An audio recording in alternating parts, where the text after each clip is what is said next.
Hello, नमस्ते, सत श्री अकाल, सलाम अलैकुम, वणक्कम, आदाब, राम राम, नमस्कार मंडळी. मी संदीप लोखंडे तुम्हा सर्वांचं मनपूर्वक स्वागत करत आहे. गोड माणसांच्या आठवणींनी आयुष्य कसं गोड बनतं. नमस्कार मंडळी, यासारखे कार्यक्रम सकाळी सह्याद्रीवर पाहून आपल्याला किती गोड वाटतं. नकळत आपल्या ओठांवर हास्य खुलतं. मंडळी, डॉक्टर APJ अब्दुल कलाम हे साहेब असं म्हणतात की शिक्षणाने सर्जनशीलता वाढते, सर्जनशीलतेने आपल्याला ज्ञान वाढतं, ज्ञानाने प्रगल्भ विचार वाढतात आणि विचाराने माणूस घडतो. खरंच थोरा मोठ्यांचे हे बोल आपल्याला किती काही शिकवून जातात. शिक्षण हे आयुष्यात किती महत्त्वाचं असतं. याचसाठी आज आपल्यासोबत एक थोर मोठी व्यक्ती आपल्यासोबत आहेत. विद्यार्थीमित्र.org या वेबसाईटचे फाउंडर आणि शिक्षण तज्ज्ञ श्री के रवींद्र सर. सर, खूप खूप स्वागत आहे तुमचं. नमस्कार मंडळी. नमस्कार सर, कसे आहात तुम्ही? ठीक आहे सर. बरं. सकाळी सकाळी आपल्या या कार्यक्रमात तुमचं खूप खूप स्वागत आहे. सर, आपण आजचा जो कार्यक्रम आहे याची सुरुवात जरा एका प्रेरणादायी गोष्टीने करणार आहोत. नक्की. तर मंडळी, आजची ही प्रेरणादायी गोष्ट खरंच आपण ही ऐकली पाहिजे. ही गोष्ट आहे मायकल जॉर्डनची. मायकल जॉर्डन हा खूप उत्तम खेळाडू, बास्केटबॉलमध्ये त्याच्यासारखा खेळाडू नाही. ही गोष्ट त्याचीच आहे. एकदा शाळेतून तो घरी आला आणि रडू लागला. आईने विचारलं, का रडतोयस? त्यावेळी तो 10वीत होता. त्याने आईला सांगितलं की शाळेमध्ये बास्केटबॉल संघामध्ये माझी निवड झाली नाही. माझे प्रशिक्षक मला म्हणाले, तू फार बुटका आहेस, तुझी उंची फार नाही. आईने त्याला जवळ घेतलं आणि म्हणाली, बाळा, रडू नकोस. खेळामध्ये उंची फारशी महत्त्वाची नसते, शरीरयष्टी ही फारशी महत्त्वाची नसते. महत्त्वाचं असतं ते त्याच्या अंगी खेळ. बस. आईच्या शब्दांनी कमाल केली. तो रात्रभर विचार करू लागला आणि दुसऱ्या दिवशी भल्या पहाटे 5 वाजता उठून सराव करू लागला. सातत्याने सराव करू लागला. रोज सकाळ, दुपार, संध्याकाळ. आणि मग स्वतःला तो बजावत राहिला की आई बरोबर म्हणाली आहे की खेळामध्ये उंची महत्त्वाची नाही, आपल्या अंगी असलेला खेळ महत्त्वाचा. आणि मग वर्ष अखेरीस शेवटी संघामध्ये त्याच्या प्रशिक्षकांना त्याची निवड करावीच लागली. या गोष्टीतून एक गोष्ट मात्र नक्की सिद्ध होते, ती म्हणजे तुम्हाला जर यशस्वी व्हायचं असेल तर त्यासाठी सातत्य हवं, सराव हवा. काय मंडळी, मग तुम्ही सुद्धा सराव आणि सातत्याने यशासाठी पुढे जाणार की नाही? यासाठीच आज आपण आता शिक्षणाबद्दल जरा बोलूया. के रवींद्र सर, मी येतो जरा तुमच्याकडे. आणि आता हिवाळी सत्र सुरू आहे, परीक्षेचं वातावरण आहे, मुलं थोडी टेन्शनमध्ये असतात, थोडे डिप्रेशनमध्ये असतात. याबद्दल काय सांगाल? आता जे परीक्षा चालू आहेत, आता दिवाळी विंटर परीक्षा चालू असणार आहे आता मुलांचं. तुम्ही जसा प्रेरणादायक जे आता गोष्ट सांगितली त्याच्यातलाच एक मेन शब्द घेतो, सराव आणि सातत्य. मुलांचा जर समजा आजचा परीक्षेचा सराव 4 महिने गेल्या 4-5 महिन्यापासून शाळा चालू झाली तेव्हापासून आतापर्यंत प्रत्येक चॅप्टर वाईज जर सराव झाली असेल तर त्या मुलांना अजिबात टेन्शन घ्यायची गरज नाहीये. आणि सराव आणि सातत्य हे दोन्ही खूप महत्त्वाचे आहेत. ते झालं की मुलांना काही टेन्शन नाही. पण ऐन वेळेला जे लास्ट मोमेंट अभ्यास करतात त्यांना थोडंसं टेन्शनदायक आहे. धावपळ असते, ती धावपळ असते, शेवटचा रिव्हिजन म्हणा, हे म्हणा. आणि हा end of the year exam नाही आहे, तो एक प्लस पॉईंट आहे. म्हणजे मुलांचा जर समजा बरोबर झालं नाही तरी सुद्धा परत ते अजून एकदा फायनल एक्झामपर्यंत ते करू शकतात. पुन्हा एकदा एक संधी मिळू शकते. आणि हे युनिट टेस्ट पण असतात मध्ये मध्ये. आणि राईट टू एज्युकेशन जेव्हा आलाय तेव्हापासून 8वी पर्यंत एक्झामचाच काढून टाकले होते, पण आता थोडंसं परत बदललं की परीक्षा असावा. आणि नवीन एक कॉन्सेप्ट आलेले गेल्या काही वर्षापासून महाराष्ट्रात आणि भारतभर की कंटिन्युअस इव्हॅल्युएशन प्रोसेस म्हणून एक नवीन हे आलेलं आहे. म्हणजे मुलांना फक्त शिकवून युनिट टेस्टमध्येच एकदा चाचणी घ्या किंवा एंड ऑफ द सेमेस्टर घ्या किंवा डायरेक्ट एंड ऑफ द इयरला घ्या आणि तेव्हा मग रडण्यापेक्षा मुलांना कंटिन्युअस इव्हॅल्युएशन प्रोसेसमध्ये टीचर्स आणि स्टुडंटचा एव्हरी वीकली काही ना काही त्यांच्याकडनं करून घेतात. आणि त्याचे पण बरेच मार्क्स असतात. म्हणजे ऑलमोस्ट 50% वेटेज त्या कंटिन्युअस इव्हॅल्युएशन प्रोसेसला असतो. बरं. तर म्हणून मग मुलं तेवढं आता टेन्शन घेत नाही. जेव्हा तुमचा आणि आमचा वेळ तसं आता टेन्शन राहिलेलं नाही आहे मुलांना.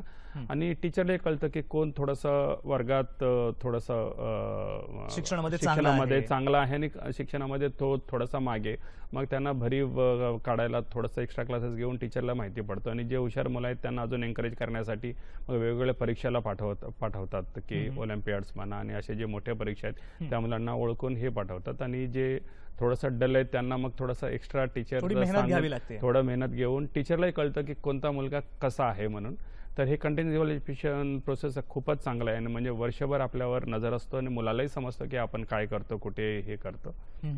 सर, एक प्रश्न अजून एक मला तुम्हाला विचारायचा आहे, तो म्हणजे असा की तुम्ही आता शिक्षण तज्ज्ञ आहात. तुमचा अभ्यास, तुमचा अनुभव यामध्ये खूप मोठा आहे. सर, आधीचं शिक्षण आणि आत्ता शिक्षणामध्ये काही फरक आहे? आधीचं शिक्षण तसं जास्त काही फरक नाहीये. काही ताण वाढलाय विद्यार्थ्यांना? ताण वाढलंय असं नाही आता, कारण हा रॅट रेसच आहे आता प्रत्येकाला. कारण अगोदरचे ऑपॉर्च्युनिटीजमध्ये आताच्या ऑपॉर्च्युनिटीमध्ये बरेच फरक आहे. आता तेव्हा जे हजारामध्ये काही जणांना प्रोफेशनल कोर्सेसला ॲडमिशन मिळालं, आता लाखात चांगले असं आहे. आता IIT सारख्या एंट्रन्स एक्झाममध्ये सुरुवातीचा त्यांचा जो फर्स्ट पेपर असतो त्याच्यात 13 लाख मुलं बसतात. बापरे. आणि त्याच्यातला फक्त 2.5 लाख लोकांनाच सेकंड स्टेजला बसायचा अलाउड असतो आणि सीट्स असतात हार्डली 20,000 सीट्स आहेत. 20,000साठी 12 लाख एवढे, म्हणजे कॉम्पिटिशन जास्त झाल्यामुळे सिलेबसमध्ये मला नाही वाटत जे बेसिक प्युअर सायन्सेसमध्ये मॅथ्स, फिजिक्स, केमिस्ट्री, बायोलॉजी याच्यात सिलेबसमध्ये जास्त फरक नाही पडलेला आहे.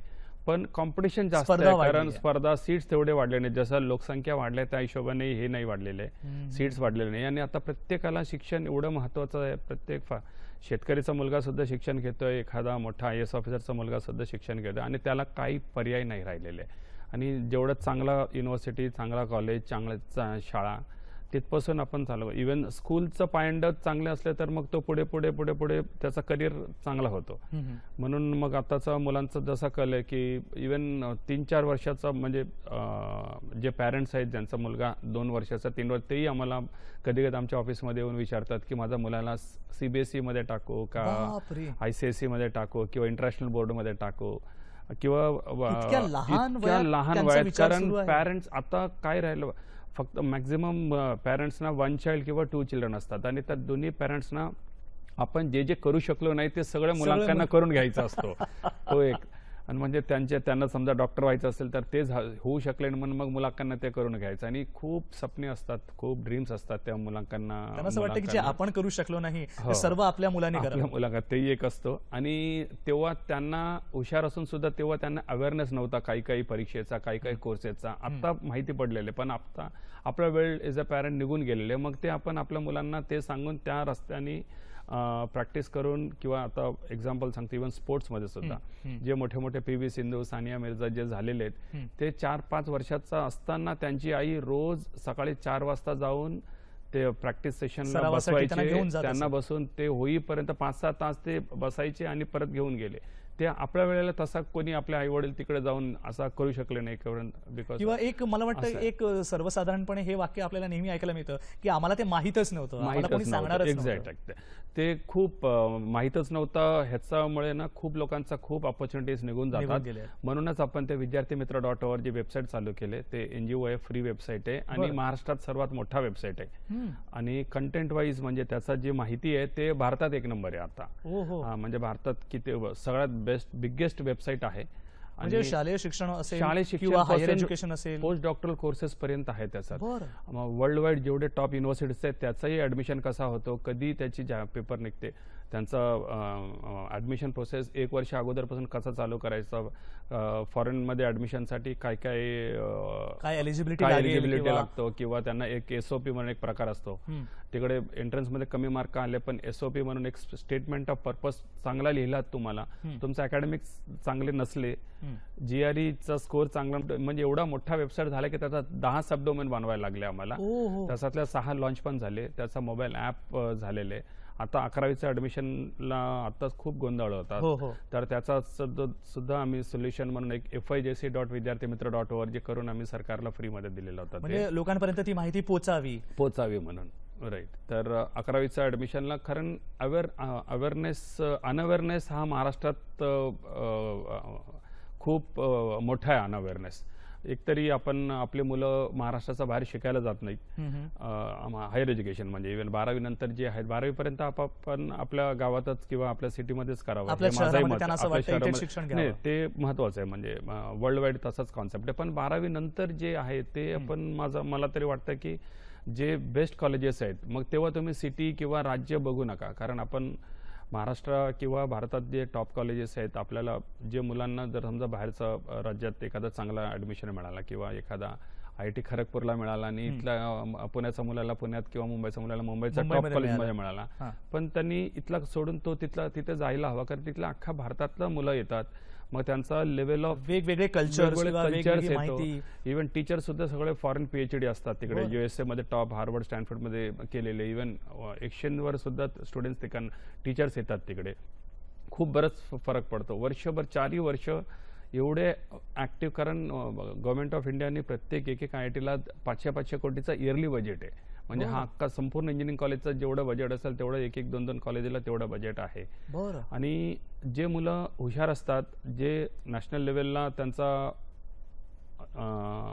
सिलेक्शन होतो आणि मग त्यांनी समजा तिकडे घेतलं नाही तर मग तो इथे घेतला, तर मग त्यांचं जे नंतरचे जे मराठी मुलं आहेत तर मग ते सगळ्या इथेच खालच्या रँकचे मुलं प्रत्येकाचा एक प्रमोशनचा ऑपोजिट वर्ड म्हणजे डिमोशन. म्हणजे प्रत्येकाचा एक स्टेप आपण खाली यावा लागतो. म्हणजे याचाही बराच प्रभाव पडत असेल. खूप फरक पडतो, कारण मी नॅशन वाईड फिरत असतो. प्रत्येक ठिकाणी ना मराठी टक्का खूप कमी झालेले आहे. आमच्या वेळी तरी प्रत्येक IIT मध्ये 50% सुद्धा मुंबईचेच मुलं असायचे, मुंबई किंवा पुण्याचं मुलं असायचे. तेव्हा बाकीच्या राज्यात एवढे कॉलेजेसचं इव्हन फुल फॉर्म पण माहिती असेल की नाही देव जाणे. पण आता अवेअरनेस गेल्या 15-20 वर्षात एवढ्या वाढले. आणि इव्हन तिकडच्या गर्ल स्टुडंट सुद्धा बनारस BHU IIT बनारसमध्ये एखादा केरळची मुलगी सुद्धा, तिला हिंदी येत नाही, काही येत नाही, तरी ती केरळचा टॉप युनिव्हर्सिटी कॉलेजमध्ये मिळाला तरी सुद्धा इफ शी इज गेटिंग, म्हणजे ती BHU IIT मध्ये मिळाला, IIT मध्ये, तर ते तिकडे जाते, ती तिकडचा सोडून तिकडे जाते. आणि खूप फरक पडतो. आणि हे जे एक्सचेंज आहेत, जवाहर नवोदय विद्यालय म्हणून जे गव्हर्नमेंट ऑफ इंडियाने प्रत्येक डिस्ट्रिक्टला, भारतात प्रत्येक डिस्ट्रिक्टला एक मुलांची शाळा आणि एक मुलींची शाळा 5वी-6वी पासून तिकडे चालू होतो. तिथूनच रोपवलेलं आहे. इकडे मुलांना एक्सचेंज म्हणून 7वीत का 8वीत बिहारच्या मुलाला साऊथमध्ये पाठवतात, साऊथच्या मुलाला बिहारमध्ये पाठवतात. असा एक्सचेंज प्रोग्राम वर्षभर असतो त्यांचा. बरं, सर असे म्हणतायत की एक्सचेंज प्रोग्राम हा व्हायला हवा. मुलांना जर वेगळ्या ठिकाणी जर संधी मिळत असेल तर त्यांनी नक्कीच गेलं पाहिजे. सर, आपण अजूनही गप्पा मारणार आहोत, पण आता मात्र मला तुम्हाला एक सांगायचं आहे की शिक्षण ही जी गोष्ट आहे ही खूप वेगळी आहे आणि तिथे खूप साऱ्या गमती पण असतात. म्हणजे एकदा शाळेमध्ये एक विद्यार्थी, त्याचं लक्ष नव्हतं शिक्षकाकडे, आणि मग शिक्षक म्हणाले की मी कधीपासून बघतोय तुझं लक्ष नाहीये, मला सांग सह्याद्री पर्वत कुठे आहे. मुलगा म्हणाला, सर मला माहित नाही. उभा राहा बाकावर. तो बाकावर उभा राहतो आणि मग 2 मिनिटांनंतर पुन्हा म्हणतो, सर इथूनही दिसत नाही. याच रुटीन लाईफमधनं आपल्याला हवा असतो थोडासा ब्रेक. आपण घेऊया एक छोटासा ब्रेक.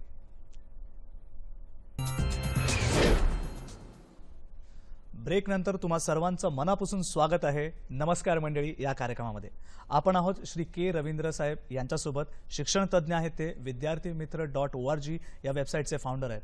सर, मगाशी आपण जसं म्हणालात की जर एखाद्याला संधी मिळत असेल तर त्यांनी बाहेर नक्कीच जावं. कल्चरचं आदान प्रदान होतं, वेगवेगळे तुम्हाला विद्यार्थी आणि शिक्षकही भेटतात, प्रशिक्षक भेटतात, तर त्यांनी तसंच खरंच जायला पाहिजे. आता एक प्रश्न मला असा तुम्हाला विचारायचा आहे की सर, हल्ली लोकांमध्ये एक फॅशन आपण म्हणू आहे की 2 वेगवेगळ्या बोर्डमध्ये कंपॅरिझन करतात. या बोर्डमध्ये आपण परीक्षा देऊ की या, तर हे नेमकं काय आहे? बोर्डामध्ये फरक कसा आहे, म्हणजे स्टेट बोर्ड बेसिकली एक आपला महाराष्ट्र स्टेटचा एक बोर्ड आहे आणि सेंट्रल गव्हर्नमेंट असे 2 बोर्ड आहेत. CBSE central board of secondary एज्युकेशनचे दिल्लीचं आहे, ते मिनिस्टर ऑफ HRD बघतं, आणि एक ICSE बोर्ड म्हणून हे 2 सेंट्रल बोर्ड आहेत. आणि असंच 2 फॉरेन बोर्ड्स पण आहेत. ते कॅम्ब्रिज बोर्ड म्हणतात त्याला, ICGCE, त्याचा लंडनमध्ये हेडक्वार्टर्स आहेत आणि वर्ल्ड वाईड आहे ICGCE. आणि IB म्हणून एक नवीन बरंच गेल्या 10-15 वर्षापासून फेमस व्हायला लागले, इंटरनॅशनल बॅकलरेट म्हणून त्या बोर्डाचं नाव आहे आणि त्याचा हेडक्वार्टर्स जिनिव्हामध्ये स्वित्झर्लंडमध्ये आहे.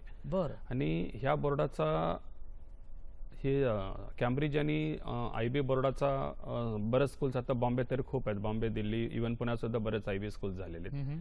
त्याचा त्यांचा शिक्षणाचा पद्धतीच जसं मी बोललो होतं, कंटिन्युअस इव्हॅल्युएशन प्रोसेस किंवा प्रत्येकानं करून घेणं किंवा शिकवताना प्रत्येकाचा एक लाईव्ह एक्झाम्पल देत असतात. एखाद्या टॉपिकवर सांगताना लाईव्ह एक्झाम्पल दिलं की मुलांना ते मग बरोबर समजतो, पटकन समजतं आणि मग लाईफ लॉंग त्यांना ती गोष्ट लक्षात राहते आणि ते विसरत पण नाहीत.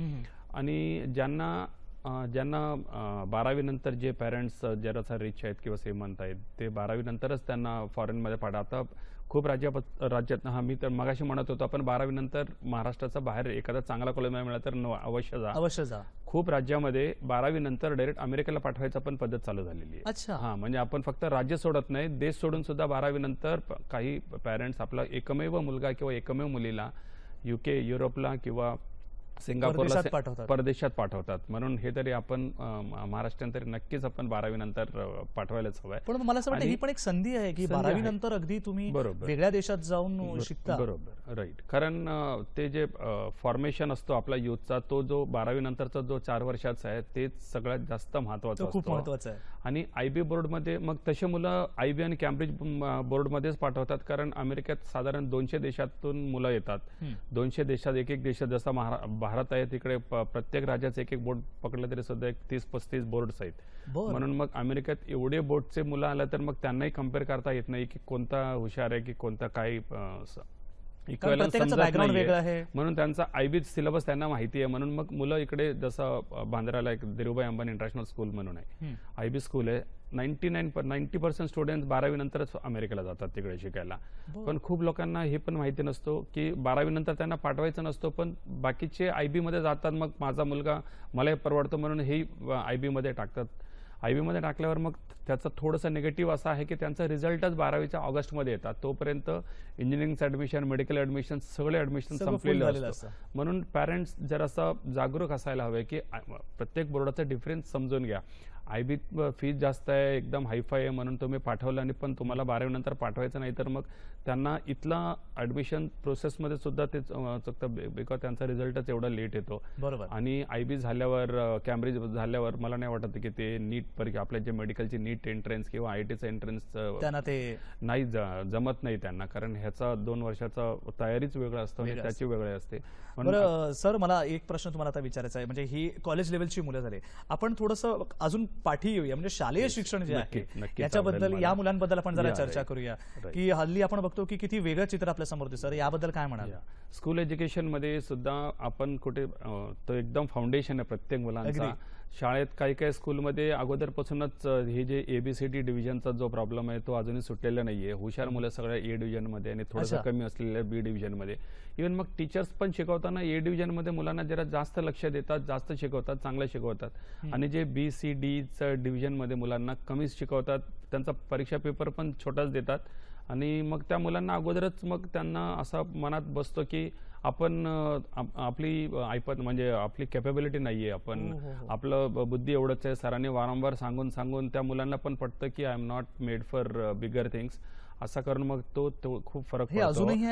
काही शाळेत हो उलटा मुलांना प्रत्येक वर्षी मला वाटतं की त्यांना चर्निंग करून ना E डिव्हिजनचं A मध्ये, A डिव्हिजनचं E मध्ये रोटेशन सारखं झालं. रोटेशन प्रत्येक वर्षात काही शाळेत करतात, अजूनही करतातच. पण हा प्रॉब्लेम इव्हन कोचिंग क्लासेस मध्ये पण तसंच आहे. हुशार मुलांचा सेपरेट बॅच करतात, त्यांना खूप शिकवतात आणि मग त्यांचा जाहिरात देतात की आमचा IIT मध्ये एवढे मुलं, तेवढे मुले, पण लाखात तेवढे. तो एक आहे. आणि स्टुडंट एक्सचेंज जे प्रोग्राम आहे ते जवाहर नवोदय विद्यालयानेच केलं पाहिजे असं नाही, महाराष्ट्र सरकार सुद्धा करू शकते स्टुडंट एक्सचेंज. कारण जे एडेड स्कूल्स आहेत, एडेड स्कूलमध्ये सुद्धा 100% टीचरचं सॅलरीज गव्हर्नमेंटचा टीचरच जातो, ट्रेजरी मधूनच जातो. आणि जे जिल्हा परिषद BMC स्कूलचं पण 100% गव्हर्नमेंटच चालवते. बरोबर. मग मुलांना तुम्ही एक्सचेंज करून या. एखादा जे चांगले स्कूल्स आहेत, नामवंत स्कूल्स आहेत, तिथे जिल्हा परिषदचा स्कूल किंवा BMC स्कूलला मुलांना 1 वर्ष तरी फर्स्ट स्टँडर्ड ते 10वी पर्यंत काही मुलांना पाठवा. आणि इव्हन टीचर्सना सुद्धा पाठवा. माझा तरी मत आहे टीचर्सना, जसा मेडिकल डॉक्टर्सना कसा रुरल 2 वर्ष 3 वर्ष तुम्ही रुरलमध्ये काम केलंच पाहिजे, तर तुम्हाला टीचर्सना तरी 100% करायलाच पाहिजे. कारण त्या BMC आणि जिल्हा परिषद स्कूलचे जे टीचर्स आहेत त्यांना त्यांचे ते घराणं मांडत असतात की आम्हाला हे काम सांगत असतात, ते काम सांगत असतात. पण हे एक्सपेरिमेंटेशन मध्ये इफेक्ट होतो मुलांचा करिअर आणि मुलं. तर त्या टीचर्सना सुद्धा 1-2 वर्ष तुम्ही एडेड स्कूलमध्ये एक्सचेंज प्रोग्राम केलंच पाहिजे. तरच त्या टीचरना पण समजतं की आपण कुठे चुकतो. एडेड स्कूलचं टीचर्स मुलं तिकडे का पाठवतात, ते त्यांचा शिक्षण पद्धती वेगळी आहे का, मग त्यांना. आणि मग एडेड स्कूलच्या टीचरना सुद्धा BMC स्कूल किंवा जिल्हा परिषद व्हायलाच पाहिजे, असा हे सरकारने, माझा तरी ठाम मत आहे की ह्याच्यावर एक्सपेरिमेंट करायला 2-2 वर्ष. सर, मी ते तुम्हाला थांबवतोय कारण आपण अजूनही गप्पा मारणार आहोत, पण वेळ झालेली आहे आपल्या पुढच्या सेगमेंटकडे वळण्याची. आपला पुढचा सेगमेंट आहे योग संजीवनी. पुढची शुद्धिक्रिया आपण बघूयात, कपालभाती. कपालभातीमध्ये विशेषतः ॲक्टिवली आपल्याला एक्झेलेशन करायचं आहे आणि पॅसिवली इनहेलेशन करायचं आहे. म्हणजे काय तर श्वास सोडायची क्रिया ही आपल्याला ॲक्टिवली करायची आहे, श्वास आतमध्ये घ्यायची क्रिया ही पॅसिवली करायची आहे. परंतु श्वास बाहेर सोडत असताना पोटाच्या स्नायूंचं आपल्याला आकुंचन करायचं आहे आणि श्वास बाहेर सोडायचा आहे. पोटाचे स्नायू रिलॅक्स करायचे आहेत आणि पोटाचे स्नायू रिलॅक्स झाल्यानंतर जेवढा काही श्वास आतमध्ये येईल तेवढाच श्वास पुन्हा पोटाच्या स्नायूंची हालचाल करून आपल्याला बाहेर सोडायचा आहे. अशा प्रकारे आपल्याला कपालभातीमध्ये पोटाच्या स्नायूंची हालचाल करायची आहे. सुरुवातीपासून शेवटपर्यंत एक समान पोटाच्या स्नायूंची हालचाल होईल अशा प्रकारे आपल्याला कपालभाती करणं आवश्यक आहे. पाठीचा कणा ताठ ठेवायचा आहे. जेवढा पाठीचा कणा ताठ तेवढं आपल्या पोटाच्या स्नायूंवरती नियंत्रण आपल्याला व्यवस्थित करता येणार आहे. जेवढं शक्य आहे तेवढ्या प्रमाणामध्ये आपल्याला ह्या पोटाच्या स्नायूंची हालचाल करायची आहे. आपल्याला असं वाटलं की पोटाच्या स्नायूंची हालचाल करताना पोटाच्या स्नायू थोडेसे त्यांना थकवा निर्माण झाला आहे तर आपल्याला थांबायचं आहे, थोडा वेळ त्यांना रिलॅक्स करायचं आहे, सैल करायचं आहे आणि नंतर पुन्हा आपल्याला कपालभाती करायचं आहे. 1 मिनिटामध्ये साधारणतः सुरुवातीच्या अवस्थेमध्ये 60 स्ट्रोक प्रति मिनिट या गतीमध्ये आपल्याला करायचं आहे आणि जेव्हा आपल्याला त्याची सवय होईल, सराव होईल, तेव्हा 1 मिनिटामध्ये 120 स्ट्रोक प्रति मिनिट अशा प्रकारे आपल्याला कपालभाती करायची आहे. कपालभाती करताना आपल्या शरीरातील रक्तातलं ऑक्सिजनचं कॉन्सन्ट्रेशन हे वाढतं. कारण की नॉर्मली आपण 18 ते 20 श्वास 1 मिनिटामध्ये घेत असतो, परंतु कपालभातीमध्ये हेच प्रमाण आपलं 60 ते 120 पर्यंत जातं. त्याच्यामुळे साहजिकच आपल्या फुफ्फुसांमध्ये येणारी हवा जी आहे त्याचं प्रमाण सुद्धा वाढतं आणि रक्तातलं प्रमाण वाढतं, ऑक्सिजनचं प्रमाण वाढतं. त्याच्यामुळे काय होतं की आपलं जे काही श्वसन केंद्र आहे ते काही कालावधीसाठी स्थिर होतं. आणि योगशास्त्रामध्ये सांगितलेलंच आहे की चले वातम चले चित्तम निश्चलम निश्चलम भवेत. म्हणजे काय की आपल्या शरीरामधलं श्वसन जोपर्यंत चंचल आहे तोपर्यंत आपलं मन चंचल राहतं. त्यामुळे कपालभाती केल्यानंतर काही कालावधीसाठी का होईना आपलं श्वसन केंद्र काही कालावधीसाठी रिलॅक्स होतं आणि आपलं मन सुद्धा त्याच कालावधीत रिलॅक्स होतं आणि अंतःकुंभकाचा कालावधी त्याच्यामुळे वाढतो. त्यामुळे कपालभातीचा उपयोग आपल्याला ध्यानासाठी होतो, फुफ्फुसांची कार्यक्षमता वाढवण्यासाठी होतो. शिवाय पोटाच्या स्नायूंची हालचाल झाल्यामुळे पोटातील जे काही आतले अवयव आहेत तर त्यांचे कार्य सुधारण्यासाठी आपल्याला कपालभातीचा उपयोग होतो. बद्धकोष्ठता, गॅसेसचा त्रास, आतड्याला सूज येणं या प्रकारांमध्ये कपालभातीचा उपयोग होतो. त्याच प्रमाणात लिव्हरची कार्यक्षमता जर का कमी झालेली असेल, स्वादुपिंड जर का अकार्यक्षम असून आपल्याला डायबिटीस झालेला असेल तर अशा रुग्णांसाठी सुद्धा कपालभाती ही अमृतासमान काम करते. फक्त कपालभाती करताना एक काळजी घ्यायची आहे की आपल्याला अनावश्यक ताण आपल्याला द्यायचा नाहीये. खांदे वरती उचलायचे नाहीयेत, म्हणजे कपालभाती करताना खांद्यांची हालचाल होणार नाही. पाठीमध्ये आपल्याला बाग द्यायचा नाहीये. चेहऱ्यावरती कुठलेही एक्सप्रेशन्स आपल्याला बदलायचे नाहीयेत, याच्याकडे लक्ष द्यायचं आहे. अशा प्रकारे आपल्याला करायची आहे कपालभाती. कपालभाती केल्यानंतर काही प्रमाणामध्ये आपलं ब्लड प्रेशर थोडंसं वाढतं. त्यामुळे उच्च रक्तदाब असणाऱ्या रुग्णांनी काळजीपूर्वक करायचं आहे आणि थांबून थांबून करायचं आहे. सलग 5 मिनिटं 10 मिनिटं आपण करतो असं करायचं नाहीये. तर थोडा वेळ गॅप द्यायचा आहे, 1 मिनिटं करायचं आहे, थांबायचं आहे, परत थोडा वेळ सैल करायचं आहे, नंतर परत करायचं आहे. अशा प्रकारे उच्च रक्तदाब असणाऱ्या रुग्णांनी सुद्धा जर का कपालभाती केली तरी सुद्धा त्यांना फायदेशीर आहे. ज्यांचे नुकतेच ऑपरेशन झालेलं आहे, ज्यांना हर्नियाचा त्रास आहे आणि गर्भवती स्त्रियांनी कपालभाती करू नये. मंडळी, योग संजीवनी आपण पाहिलं असेल. नक्कीच संतुलित आहार आणि योग हे आपण करायलाच हवं. यशस्वी माणसं एक गोष्ट सातत्याने करतात, ती म्हणजे संघर्ष. यश मिळवण्यासाठी संघर्ष आणि यश मिळाल्यानंतर ते टिकवून ठेवण्यासाठी संघर्ष. मंडळी, आता वेळ झाली आहे, आपण एक छानशी अजून एक प्रेरणादायी गोष्ट मी तुमच्यासमोर शेअर करतोय. एक असा किस्सा आहे की एक व्यक्ती होता आणि त्याला जुडो शिकायचा होता. त्याची खूप आवड होती जुडोमध्ये, पण दुर्दैवाने मोटार अपघाती त्याचा डावा हात निकामी झाला. त्याला डावा हात नव्हता, पण तरीही त्याने विचाराने आपल्या ताकदीने शक्तीने तो म्हणाला, नाही, मला जुडो शिकायचा आहे. तो प्रशिक्षकाकडे गेला आणि शिक्षण घ्यायला चालू केलं. शिक्षण घेत असताना त्याच्या प्रशिक्षकाने त्याला एक हालचाल शिकवली. बरेच महिने गेले तरी ती एकच हालचाल त्याचा सराव तो करत राहिला. शेवटी एक दिवस कंटाळून तो आपल्या प्रशिक्षकाकडे गेला आणि त्यांनी सांगितलं की सर, तुम्ही मला ही एकच हालचाल शिकवणार आहात का? ते म्हणाले हो. ठीक आहे. त्याने ते नित्यनेमाने ते सराव करू लागले आणि मग एका स्पर्धेत उतरले. स्पर्धेमध्ये सगळ्यांना वाटलं की एक हात नाही आहेत, आता हा व्यक्ती काय जुडो खेळणार. पण झालं उलटं. तो ती स्पर्धा जिंकला. सगळ्यांना वाटलं क्या बात आहे.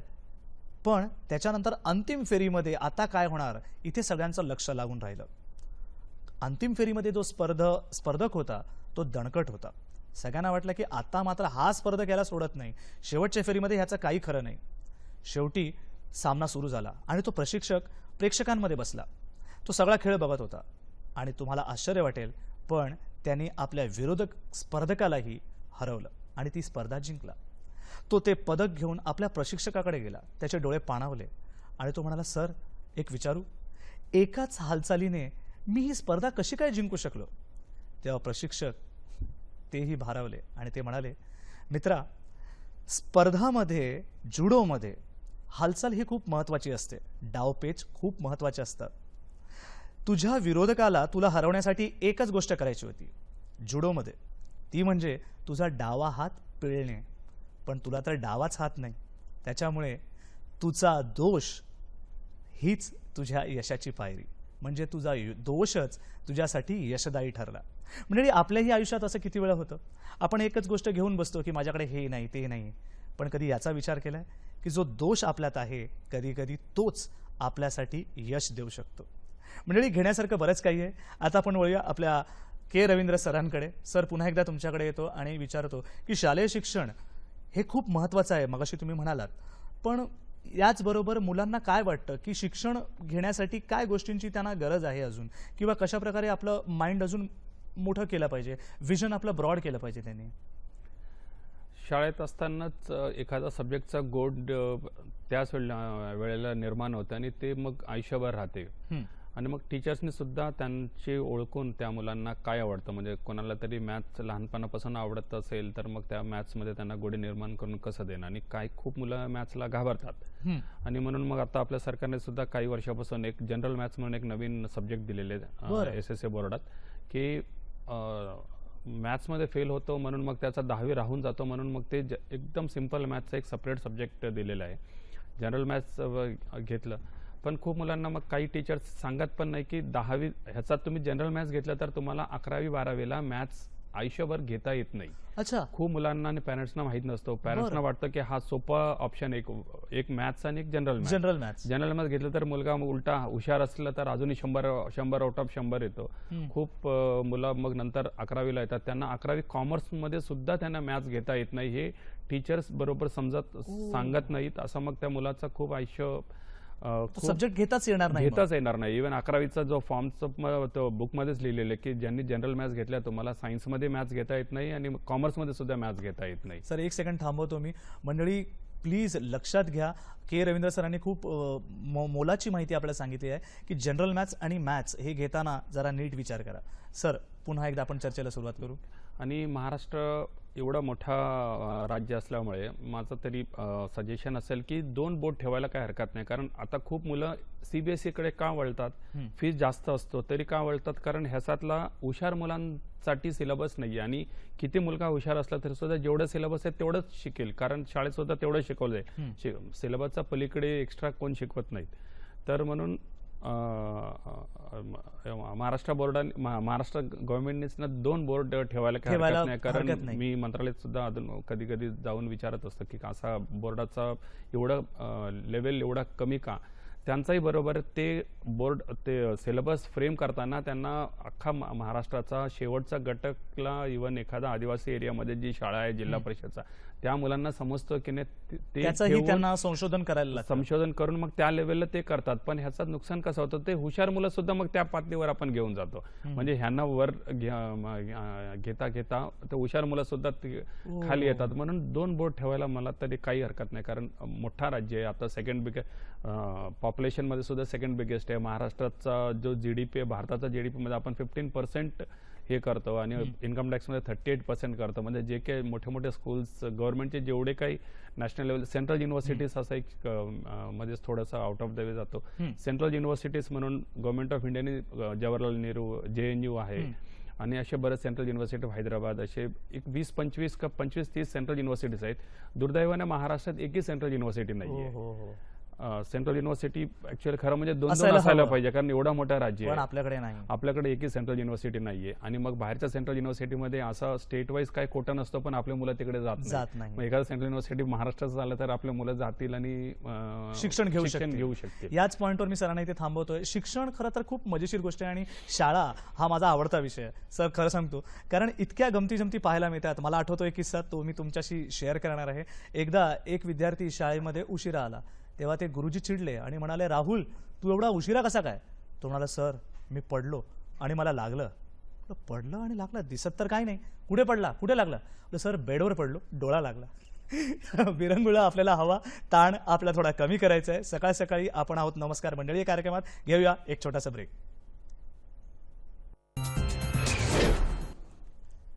ब्रेक नंतर तुम्हा सर्वांचं पुन्हा एकदा मनपूर्वक स्वागत.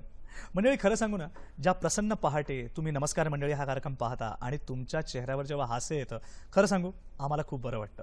आणि आमचा हाच प्रयत्न आहे की आपल्याला माहितीही मिळावी आणि त्याचबरोबर आपल्या चेहऱ्यावर हास्यही असावं. अजून एक छोटासा प्रयत्न करतो आणि मला ही गोष्ट खूप आवडली. ती म्हणजे एकदा अंशुमन असा बसला होता, शाळेमधला विद्यार्थी होता तो. तेव्हा त्याला त्याचे शेजारचे काका आले आणि म्हणाले, काय रे अंशुमन बेटा, शाळेत जायला आवडतं ना तुला?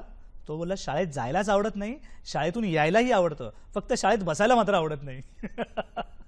त्याच्यामुळे आता आपण वळूया आपल्या के रवींद्र सर यांच्याकडे पुन्हा एकदा. सर, 2 वेगवेगळी बोर्ड आहेत आणि ओपन बोर्ड हा एक आम्ही ऐकलेला आहे, याबद्दल काय सांगाल? ओपन बोर्ड सेंट्रल गव्हर्नमेंटने चालू केले, NIOS म्हणून, नॅशनल ओपन स्कूल म्हणून. बरेच वर्ष झाले. जसं युनिव्हर्सिटीमध्ये इग्नो म्हणून जसं हे केलेलं आहे, शाळेसाठी सुद्धा NIOS बोर्ड म्हणून एक चालू केलेलं आहे.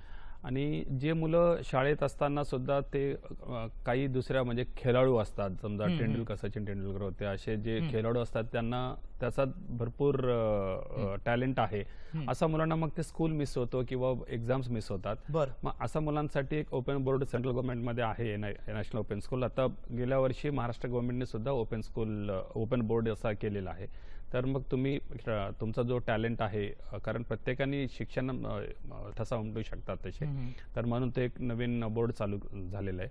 त्याचा मग तो बोर्डाला म्हणजे शाळेत न जाता सुद्धा ते बोर्डात जाऊन शिक्षण घेऊ शकतात आणि ते पण समपातली आहे. म्हणजे 10वीत त्या बोर्डाने सुद्धा 10वी केल्यावर सुद्धा तुम्हाला रेग्युलर 11वी-12वीच्या रेग्युलर कॉलेजमध्ये सुद्धा जाता येतं. आणि खूप चॉईस पण खूप सब्जेक्ट्स असतात. म्हणजे एखादा agricultural courses, fisheries courses, design courses, वेगवेगळे कोर्सेस खूप कोर्सेस, खूप सब्जेक्ट्स पण ऑप्शनल खूप आहे आणि ते समपातली, म्हणजे 12वी अप टू 12वी पर्यंत त्या ओपन बोर्ड मध्ये करून सुद्धा तुम्ही पुढचं शिक्षण घेऊ शकतो. क्या बात आहे सर. आता वेळ झाली आहे की आपण आपल्या प्रेक्षकांना सांगूया की तुम्हाला आमचा हा कार्यक्रम कसा वाटतो. तुमचे अभिप्राय आम्हाला नक्की कळवा आणि आम्हाला खरंच आवडेल. तुमच्याकडे एखादी विशेष शैली, एक कला असेल तर आम्हाला नक्की कळवा. आम्ही तुम्हाला नक्कीच व्यासपीठ देऊ आणि आमचा प्रयत्न असेल की ती गोष्ट आम्ही आमच्या कार्यक्रमामध्ये तुमच्यासमोर, तुमच्यापर्यंत पोहोचवू. त्यामुळे तुम्हाला जर आमच्याशी कनेक्ट व्हायचं असेल तर तुम्ही कनेक्ट होऊ शकता ddsahyadri.mandali@gmail.com वर, Facebook/DD Sahyadri, Twitter/DD Sahyadri, YouTube/DD Sahyadri.